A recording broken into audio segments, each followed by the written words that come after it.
आप सभी को माघी पूर्णिमा की हार्दिक शुभकामनाएं। आइए पूजा विधि इस वीडियो में करके दिखाते हैं, उपाय भी आपको जानने को मिलेंगे और व्रत कैसे करना है संपूर्ण जानकारी इस वीडियो में है। आप अंत तक बने रहिएगा। माघी पूर्णिमा साल की सबसे बड़ी पूर्णिमा है और आप इस दिन से कोई भी नया व्रत जैसे सत्यनारायण व्रत हो या 32 पूर्णमासी व्रत कर सकते हैं। पूजा एक जैसी ही रहती है। आप सभी को लाल या पीले वस्त्र पहनने हैं। परिवार सहित उस पूजा को सुबह भी कर सकते हैं, शाम को भी कर सकते हैं। सरल इसकी विधि होती है। आपके पास सत्यनारायण भगवान की मूर्ति प्रतिमा है तो वह ले लीजिए और आपके पास अलग से माँ लक्ष्मी की मूर्ति होगी ना, उसे जरूर पूजा में रखिएगा। इस दिन की जो स्वामी है वह महालक्ष्मी है और साथ ही सत्यनारायण भगवान है और साथ के साथ इस दिन के स्वामी चंद्र देवता है और महादेव की पूजा करने से सारे काम सिद्ध हो जाते हैं। तो आप इस तरह से गणेश जी महाराज को भी साथ में विराजित कर लीजिए। मैंने सत्यनारायण भगवान की मूर्ति प्रतिमा ली है और माँ लक्ष्मी श्री नारायण को भी विराजित किया है। अब मैं यहाँ पर सामान्य सरल तरीके से दीप कलश स्थापित कर रही हूँ। आप चाहें तो नारियल वाला श्री कलश भी स्थापित कर सकते हैं, सुबह सुबह दोनों। अब इस तरह से आप सभी जो भगवान जी हैं हमारे, उनके दाहिने हाथ की तरफ एक थोड़ा सा चावल का आसन देकर मुख पर मौली कलश के बांध लीजिए और आप इस पर स्वास्तिक बना लीजिए। एक चुटकी पिसी हुई हल्दी या साबुत हल्दी इसमें डाल लीजिए और थोड़ा सा अक्षत, 1 रुपए का सिक्का, दूर्वा घास और पुष्प जो आसानी से मिल जाते हैं, यह 5 चीजें आप इसमें डाल लीजिएगा। ठीक है। आप सभी सत्यनारायण भगवान की जय या आप सभी ओम महालक्ष्मी च विद्महि विष्णु पत्नी च धीमहि तन्नो लक्ष्मी प्रचोदयात् या ओम श्री विष्णवे नमः, ओम नमो भगवते वासुदेवाय, इन महामंत्रों का निरंतर जाप करें। आप मोबाइल में भी इन्हें चला सकते हैं। सुंदर रूप में गुनगुनाते हुए इस पूजा को करें। बच्चे, बड़े, बूढ़े जो भी इस व्रत पूजा को करते हैं, सौभाग्य तो बढ़ता ही है, साथ ही पुत्र, विवाह, नौकरी, रोग, कर्ज इत्यादि की परेशानी है ना, वह स्वतः ही दूर हो जाती है। पूजा में आपका मुख पूर्वाभिमुख होना चाहिए, इस बात का ध्यान रखें। और आप सभी 5 या 11, 21 या अनगिनत अशोका या जो भी शुद्ध पत्ते होते हैं या आम या जो भी आपको पत्ते मिल जाए, उन पर इस तरह से रोली या हल्दी का कुमकुम लगाकर इसे भी आप स्थापित कर लीजिए। इस तरह से चावल का पूर्ण पात्र इसके ऊपर रखकर कलश के आप दीप कलश प्रज्वलित कर लीजिएगा। कलश में दीपक जो है वह हमारी पूजा पाठ का साक्षी है और कोशिश करें कि यह जितनी देर आप पूजा करें या पूरा दिन रात जलता रहे। तो दीपदान का तो अपना फल है ही और इसकी सुखद अनुभूति अपने आप में श्रेष्ठ मानी गई है। तो दीप देवता को हम जोड़ लेंगे और उसके बाद अब हम पूजा में संकल्प लेंगे। दाहिने हाथ में पुष्प और अक्षत लेकर अपना नाम गोत्र बोलेंगे और कहेंगे कि हे महादेव, हे श्री नारायण, हे सत्यनारायण भगवान, हे माँ लक्ष्मी, पंचदेवी देवताओं, मेरे इष्ट पितृ देवताओं, मेरी इस पूजा में सम्मिलित हो। मैं आज सत्यनारायण भगवान का माघी पूर्णमासी का व्रत करने जा रही हूँ। मेरी सब कामना पूर्ण कर कर मेरे व्रत को स्वीकार करें। ऐसी आप प्रार्थना संकल्प लेकर संकल्प ली हुई वस्तु को भगवान जी के श्री चरणों में छोड़ दीजिए या आप अपना नाम गोत्र बोलकर जितने व्रत का आप संकल्प लिए हैं कि मैं आज से इस व्रत को शुरू करने जा रही हूँ, मैं इतने जो है व्रत लूंगी, इन व्रतों को पूर्ण कर कर मेरी कामना सिद्ध करें, ऐसा भी आप संकल्प ले सकते हैं।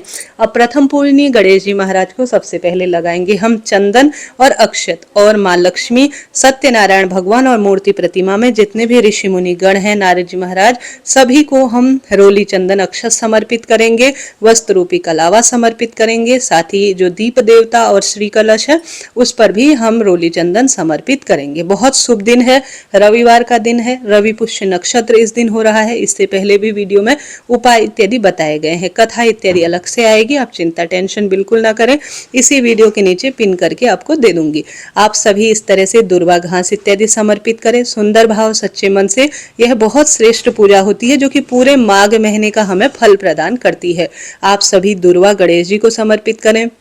इस दिन आप सभी सुंदर भाव सच्चे मन से, आपके पास सुपारी है तो वह समर्पित करें और साथ के साथ आप सभी यज्ञोपवीत नई ला पाते हैं तो उत्तम है, हर बार ऐसा संभव नहीं है तो कलावा आपके पास होता ही है या कच्चा सूत कोई भी हो उसे, अगर कच्चा सूत आपके पास है तो उसमें थोड़ा सा आप रोली या हल्दी लगाकर भी आप यज्ञोपवीत के भाव से गणेश जी महाराज और श्री नारायण को समर्पित कर सकते हैं। तो इस तरह से यह आपको पूजा करनी है सरल भाव सच्चे मन से। शुभ मुहूर्त इत्यादि इससे पहले चैनल पर वीडियो आ चुका है, उसमें सारी जानकारी राहु काल इत्यादि के बारे में बतलाया गया है, आप उस वीडियो को जरूर देखिएगा। शंख साक्षात श्री नारायण और माँ लक्ष्मी का स्वरूप माना जाता है तो श्री नारायण की पूजा में शंख जरूर रखना चाहिए। इस तरह से आपके पास अगर फूलों की माला इत्यादि है तो वह समर्पित करें, नहीं तो साधारण सरल तरीके से आप पुष्प इत्यादि सभी देवी देवताओं को समर्पित करें। श्री नारायण को पीले फूल, माता लक्ष्मी को लाल पुष्प बहुत प्रिय हैं, तो इन्हें आप समर्पित करते हैं तो शुभ ही शुभ माना जाता है। सुंदर भाव सच्चे मन से इस दिन एक उपाय जरूर करें। आपके घर पर शिवलिंग हो या महादेव के मंदिर में, आप सभी को कमल गट्टा, जो कि कमल का पुष्प का बीज माना जाता है, जल के लोटे में 5 बेलपत्र के साथ चंद्रमौली महादेव की जय कहते हुए शिवलिंग पर जरूर चढ़ाना है। इससे पैसा गलत जगह खर्च नहीं होता। अब गणेश जी महाराज आप जानते होंगे जो तुलसी पत्र होता है उसके साथ भोग स्वीकार नहीं करते, इसलिए मैंने बिना तुलसी का सबसे पहले उन्हीं को भोग लगाया है। इस दिन खीर की महत्वता बहुत है, तो आप इस तरह से मखाने या चावल की खीर तुलसी पत्र रखकर श्री नारायण और माँ लक्ष्मी को भोग जरूर लगाएं। इस दिन खीर बनानी चाहिए और इस खीर का एक हिस्सा थोड़ा सा गौ माता को खिलाकर दूसरा हिस्सा किसी सुहागिन महिला या कन्या को देना चाहिए और थोड़ा प्रसाद स्वरूप ग्रहण करना चाहिए। पूजा में रही कमी के लिए दक्षिणा रखें, बाद में इस दक्षिणा को दान कर दीजिए। साथ ही आप देख पा रहे होंगे, आप सभी ने देखा होगा, मैंने एक पत्ता लिया है, इसमें मुख शुद्धि के लिए बताशे और लौंग और इलायची रखे हुए हैं। आपकी इच्छा है, आप चाहें तो रखना चाहें, नहीं तो किसी कटोरी में भी रख सकते हैं। यह माता लक्ष्मी को बहुत ही प्रिय और श्रेष्ठ माना जाता है। पान के पत्ते में भी रखना बहुत ही शुभ और श्रेष्ठता की अनुभूति देता है। इसके बाद अपने दाहिने हाथ में पुष्प लेकर सत्यनारायण व्रत की कथा और आरती सुन लीजिए। बहुत सुंदर होता है यह सुनना, और पूजा में बैठकर आप ऑनलाइन भी सुन सकते हैं, उसका भी फल मिलता ही है। भगवान का नाम जिस स्वरूप में जाप किया जाए वह फल ही देता है। तो इस तरह से आपको यह सरल सी पूजा करनी है। रविवार है, ध्यान रहे पीपल और तुलसी में जल नहीं चढ़ाया जाएगा, सिर्फ दीप दान ही किया जाएगा।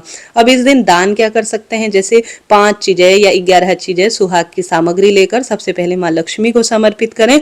कुछ सफेद रंग की धोती, गमछा, वस्त्र जो आपसे व्यवस्था हो, इसमें एक समय का भोजन रखकर आप पंडित ब्राह्मण जी को दान दे दीजिएगा। यह दान सबसे बड़ा दान माना जाता है और इससे सौभाग्य बढ़ता है और दान हमारी पूजा को पूर्ण करता है। इस दिन सफेद रंग की चीजों का दान करना चाहिए। पूजा में जल का लोटा भी हम सभी रख देंगे। एक दूसरा दीपक लेकर कपूर की आरती या दीपक की आरती और जो है हम सभी गालेंगे। आप सभी श्री नारायण की कोई सी भी आरती गा सकते हैं या सत्यनारायण भगवान की आरती परिवार सहित गाइएगा। पूजा में रही कमी के लिए क्षमा प्रार्थी होइए और दूसरे दिन इस पूजा चौकी को हटाया जाता है। प्रसाद तो तत्काल ही हटा लीजिए, ग्रहण कर लीजिएगा। और जो है अगर आपने नारियल यहाँ रखा है तो दूसरे दिन पुरुषों से नारियल फुड़वा कर आप प्रसाद स्वरूप ग्रहण कर सकते हैं, पूजा स्थल पर रख सकते हैं। खीर इत्यादि तो तत्काल ही आधे घंटे के भीतर आप ग्रहण कर लीजिएगा। आपके पास जो भी दक्षिणा है वह सभी किसी गौशाला या किसी मंदिर में दान देकर आ जाइएगा। शाम को जब चंद्र देवता दिखाई दे तो जल के लोटे में कच्चा दूध, अक्षत और पुष्प डालकर ओम चंद्र देवाय नमो नमः या ओम सोम सोमाय नमः कहते हुए चंद्र देवता को जल चढ़ाइएगा। इस तरह से आपकी यह पूजा पूर्ण हुई। वीडियो आपके लिए उपयोगी रहा हो, मेरी मेहनत उपयोगी रही हो तो चैनल को सब्सक्राइब करें। राधे राधे।